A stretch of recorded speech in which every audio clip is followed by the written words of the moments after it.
কারুর কারুর মনে হয় যেতে দীর্ঘদিনের সাথী ছিলেন এবং দীর্ঘতম ওনার মন্ত্রিত্বের তালিকাটাও দীর্ঘতম ছিল, তখন অভিমান হয়নি। যতদিন সমস্ত গুরুত্বপূর্ণ দপ্তরগুলো মমতা বন্দ্যোপাধ্যায় ওনাকে দিচ্ছিলেন তখন অভিমান হয়নি গো।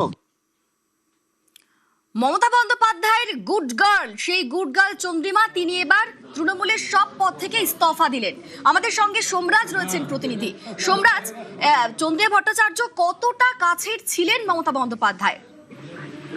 দেখো, প্রাক্তন মুখ্যমন্ত্রী মমতা বন্দ্যোপাধ্যায়ের অত্যন্ত ঘনিষ্ঠ বলেই পরিচিত চন্দ্রিমা ভট্টাচার্য। তার কারণ আমরা দেখেছি 2021 থেকে 2026 পর্যন্ত প্রাক্তন মুখ্যমন্ত্রী মমতা বন্দ্যোপাধ্যায়কে যত বৈঠকে ডাকা হতো সেই বৈঠকের হয়ে প্রতিনিধিত্ব করতেন রাজ্য মন্ত্রিসভার সদস্য হিসাবে চন্দ্রিমা ভট্টাচার্যই। শুধু তাই নয়, নীতি আয়োগের বৈঠকেও প্রাক্তন মুখ্যমন্ত্রী মমতা বন্দ্যোপাধ্যায়ের হয়ে প্রতিনিধিত্ব করেছিলেন চন্দ্রিমা ভট্টাচার্য। এমনকি প্রশাসনিকভাবে বিভিন্ন সিদ্ধান্ত জানানোর কথা চন্দ্রিমা ভট্টাচার্যকেই দায়িত্ব দিতেন মমতা বন্দ্যোপাধ্যায়।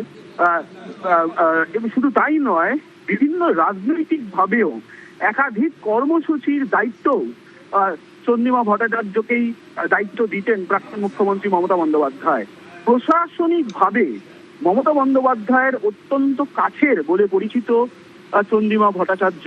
তার কারণ একের পর এক বৈঠক, সে কেন্দ্রীয় বৈঠক হোক বা বিভিন্ন ক্ষেত্রে 2021 থেকে 2026 পর্যন্ত এই 5 বছর সময়কাল কেন বলছি, তার কারণ এই 5 বছর সময়ের মধ্যে বেশিরভাগটার ক্ষেত্রে আমরা দেখেছি যে অর্থ দপ্তরের স্বাধীন দায়িত্বপ্রাপ্ত মন্ত্রী থাকাকালীন চন্দ্রিমা ভট্টাচার্য একাধিক গুরুত্বপূর্ণ সিদ্ধান্তর কথা জানাতেন। এমনকি তোমার মনে আছে, তৃণমূল কংগ্রেস সরকারের সময় বিধানসভায় যখন রাজ্য বাজেট পেশ করা হতো তখন কিন্তু চন্দ্রিমা ভট্টাচার্যও বাজেট পেশ করেছেন স্বাধীন দায়িত্বপ্রাপ্ত অর্থমন্ত্রী হিসাবে। ফলত সেদিক থেকে তুমি বুঝতেই পারছো যে মমতা বন্দ্যোপাধ্যায়ের কতটা আস্থাভাজন চন্দ্রিমা ভট্টাচার্য, যিনি রাজ্য মন্ত্রিসভায় একাধিক গুরুত্বপূর্ণ দপ্তর সামলেছেন 2021 থেকে 2026 পর্যন্ত। ভূমি ও ভূমি রাজস্ব দপ্তরের স্বাধীন দায়িত্বপ্রাপ্ত মন্ত্রী হিসেবে দায়িত্ব সামলেছেন, অর্থ দপ্তরের স্বাধীন দায়িত্বপ্রাপ্ত মন্ত্রী হিসেবে দায়িত্ব সামলেছেন এবং স্বাস্থ্য দপ্তরের স্বাধীন দায়িত্বপ্রাপ্ত মন্ত্রী হিসেবে দায়িত্ব সামলেছেন। এমনকি 7টা দপ্তরের 2021 থেকে 2026 পর্যন্ত স্বাধীন দায়িত্বপ্রাপ্ত মন্ত্রী হিসেবে দায়িত্ব পরিচালনা করেছেন। শুধু তাই নয়, তোমার মনে আছে 2021-এর পর কয়েকজন মন্ত্রীকে বদল করা হয়, রদবদল করা হয় 2021 সালের পর, এবং সেই সময় সেই দপ্তরগুলির প্রতিমন্ত্রী হিসাবে স্বাধীন দায়িত্বপ্রাপ্ত মন্ত্রী হিসাবে চন্দ্রিমা ভট্টাচার্যকেই দায়িত্ব দেন মমতা বন্দ্যোপাধ্যায়। ফলত সেই জায়গায় দাঁড়িয়ে প্রাক্তন মুখ্যমন্ত্রী মমতা বন্দ্যোপাধ্যায়ের অত্যন্ত ঘনিষ্ঠ এবং রাজ্য মন্ত্রিসভায় অত্যন্ত ঘনিষ্ঠ বলেই পরিচিত ছিলেন চন্দ্রিমা ভট্টাচার্য। বেশ, ধন্যবাদ সোমরাজ।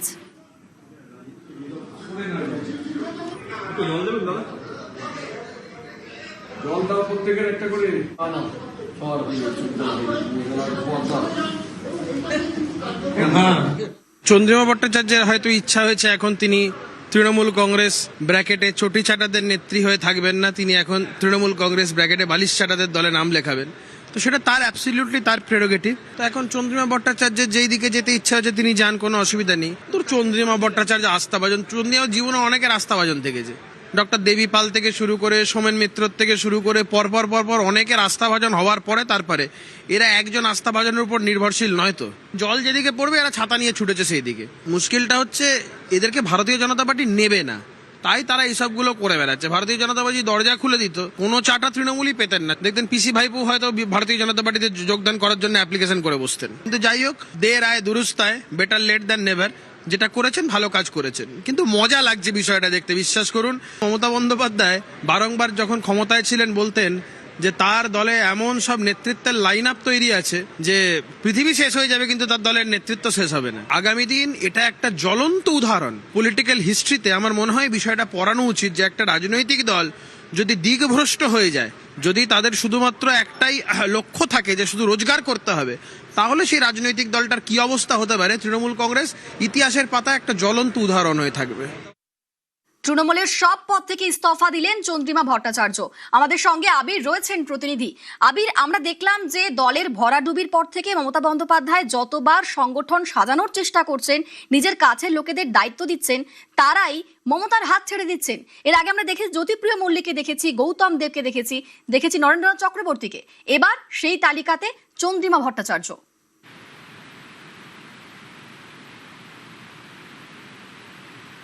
আবির, শোনা যাচ্ছে? আবিরের সঙ্গে যোগাযোগ করা এই মুহূর্তে সম্ভব হয়নি। আবিরের সঙ্গে আবারও কথা বলবো, তবে তার আগে আরো একবার জানাই আপনাদের, এই মুহূর্তে বিধানসভার ছবি আপনাদের দেখাচ্ছি। বিধানসভায় নব তৃণমূলের সঙ্গে বৈঠক করছেন চন্দ্রিমা ভট্টাচার্য। আমাদের সঙ্গে আবির রয়েছেন এই মুহূর্তে। আবির, আমরা দেখছি যে দলের ভরাডুবির পর থেকে মমতা বন্দ্যোপাধ্যায় যতবার সংগঠন সাজানোর চেষ্টা করছেন, নিজের কাছের লোকেদের দায়িত্ব দিচ্ছেন, তারাই মমতা বন্দ্যোপাধ্যায়ের হাত ছেড়ে দিচ্ছেন।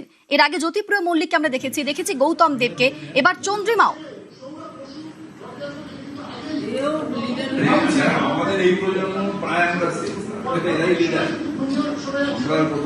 আবির, শোনা যাচ্ছে?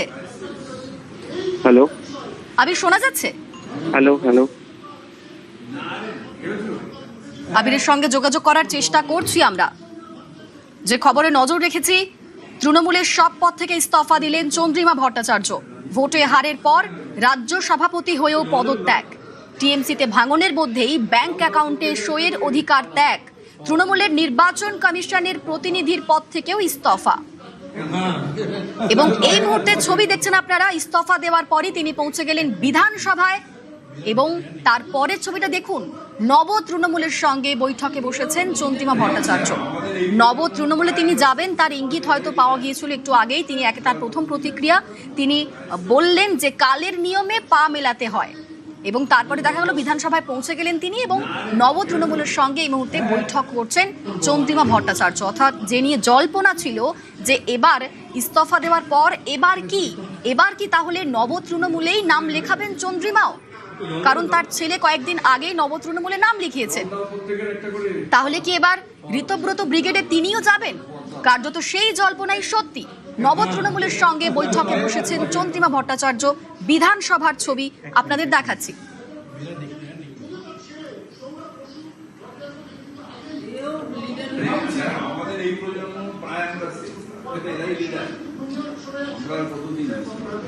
মমতা ব্যানার্জি মহাশয়া চন্দ্রিমা ম্যামকে তো অর্থমন্ত্রী বানিয়েছিলেন। ওই সময় ওই ভারতবর্ষের কোন অঙ্গরাজ্যে মহিলা অর্থমন্ত্রী ছিল? অর্থনীতিবিদ না হওয়ার পরে অর্থমন্ত্রী বানিয়েছিলেন। তখন মমতা ব্যানার্জি মানে একদম মা, মানে অদ্বিতীয় আর কেউ হতে পারে না। যেই মমতা ব্যানার্জি ক্ষমতা থেকে চলে গেলেন, এখন মমতা ব্যানার্জি খারাপ, চলে গেল, মমতা ব্যানার্জিকে ছাড়তে হবে। আদর্শের বিচ্যুতি এইগুলো হলে কি হবে, যে আগামী দিনে যা ইয়াং জেনারেশন রাজনীতি থেকে দূরে চলে যাবে। বলবেই তো রাজনীতি করা মানে চিটিংবাজি হবে, মানুষকে ভুল বোঝানো হবে, সুযোগ সন্ধানী হবে। রাজনীতি মানে যে মানুষের সেবা করা, রাষ্ট্রের সেবা করা, জনগণের সেবা করা, তার আর সঙ্গটা কোথায় থাকলো? এখন রাজনীতি মানে করে কামিয়ে খাও, দল চেঞ্জ হবে, অন্য দলে লাভ মরো, নাহলে ভালো দলে, আর দলের মধ্যে ভাগ করে দাও, ভালো আর খারাপ ভালোর দিকে চলে যাও।